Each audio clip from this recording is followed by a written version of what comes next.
ಹಿರೇಮಗಳೂರಿನ ಪುರಾಣ ಪ್ರಸಿದ್ಧ ಇತಿಹಾಸ ಪ್ರಸಿದ್ಧ ಆಗಿರ್ತಕ್ಕಂಥ ಶ್ರೀ ಕೋದಂಡ ರಾಮಚಂದ್ರ ಸ್ವಾಮಿ ದೇವಾಲಯದ ಬ್ರಹ್ಮರಥೋತ್ಸವ ಇವತ್ತು ಭಾಳ ಅದ್ದೂರಿಯಿಂದ ಇಡೀ ಎಲ್ಲ ಊರಿನ ಗ್ರಾಮಸ್ಥರ ಮುಖಂಡರ ನೇತೃತ್ವದಲ್ಲಿ ನಡೀತಾ ಇದೆ ಬಂಧುಗಳೇ. ಇಂಥ ಒಂದು ಬ್ರಹ್ಮರಥೋತ್ಸವಕ್ಕೆ ಭಾಳ ಇತಿಹಾಸ ಇರ್ತಕ್ಕಂಥ ಊರು ಇದು. ಇಲ್ಲಿ ಏನೇ ಇದ್ದರೂ ಕೂಡ ಯಾವುದೇ ಸಮಸ್ಯೆಗಳಿದ್ದರೂ ಕೂಡ ಪರಿಹಾರ ಆಗ್ತಕ್ಕಂಥ ಜಾಗ ಹಿರೇಮಗಳೂರು. ಹಾಗಾಗಿ ಇವತ್ತು ಇಡೀ ಇತಿಹಾಸ ಇರ್ತಕ್ಕಂಥ ಶ್ರೀ ಕೋದಂಡ ರಾಮಚಂದ್ರ ಸ್ವಾಮಿಯ ಬ್ರಹ್ಮರಥೋತ್ಸವ ಇಂದು ನಡೆಯುತ್ತಾ ಇದೆ. ಇಂಥ ಸಂದರ್ಭದಲ್ಲಿ ಇವತ್ತು ಈ ಕ್ಷೇತ್ರದ ಸ್ಥಳೀಯ ಶಾಸಕರಾದಂಥ ಎಚ್ ಡಿ ತಮ್ಮಯ್ಯನವರು ಈ ದೇವಾಲಯದ ಸಂಚಾಲಕರಾಗಿ, ಧರ್ಮದರ್ಶಿಯಾಗಿ, ಈ ದೇವಾಲಯದ ಅಭಿವೃದ್ಧಿಗೆ ಶ್ರಮಿಸಿರ್ತಕ್ಕಂಥ ನಾಯಕರಾಗಿ ಇವತ್ತು ಅದೇ ಊರಿನ ಇವತ್ತು MLA ಆಗಿರ್ತಕ್ಕಂಥ ನಮಗೆಲ್ಲರಿಗೂ ಕೂಡ ಸಂತೋಷದ ದಿನ. ಇಂಥ ಸಂದರ್ಭದಲ್ಲಿ ಇಂಥ ಒಂದು ಬ್ರಹ್ಮರಥೋತ್ಸವ ನಮ್ಮ ನಡೀತಕ್ಕಂಥ ನಮಗೆಲ್ಲರಿಗೂ ಕೂಡ ಸಂತೋಷವಾಗಿದೆ.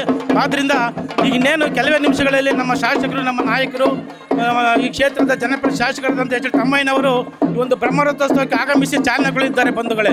ಹಾಗಾಗಿ ಈ ಜಿಲ್ಲೆಯ, ಈ ತಾಲೂಕಿನ, ಈ ಸುತ್ತಮುತ್ತಲ ಗ್ರಾಮದ ಎಲ್ಲ ಭಕ್ತಾದಿಗಳು, ಎಲ್ಲ ಜನರು ಕೂಡ ಈ ಒಂದು ಬ್ರಹ್ಮರಥೋತ್ಸವದಲ್ಲಿ ಬಂದು ಭಾಗವಹಿಸಿ ಯಶಸ್ವಿಗೊಳಿಸಬೇಕಂತೇಳಿ ನಾನು ಈ ಮೂಲಕ ತಮ್ಮಲ್ಲಿ ಕೇಳ್ಕೊಳ್ತೀನಿ. ಹಾಗಾಗಿ ದಯಮಾಡಿ ಎಲ್ಲರಿಗೂ ಕೂಡ ಪ್ರಸಾದ ವಿನಿಯೋಗ ಇರುತ್ತೆ. ಎಲ್ಲರೂ ಕೂಡ ಶ್ರೀರಾಮನ ದರ್ಶನ ಪಡೆದು ಅವರ ಪ್ರಸಾದವನ್ನು ಸ್ವೀಕರಿಸಿ ಹೋಗ್ಬೇಕಂತ ನಾನು ಭಕ್ತಾದಿಗಳಲ್ಲಿ ಕೇಳ್ಕೊಳ್ತೀನಿ ಬಂಧುಗಳೇ.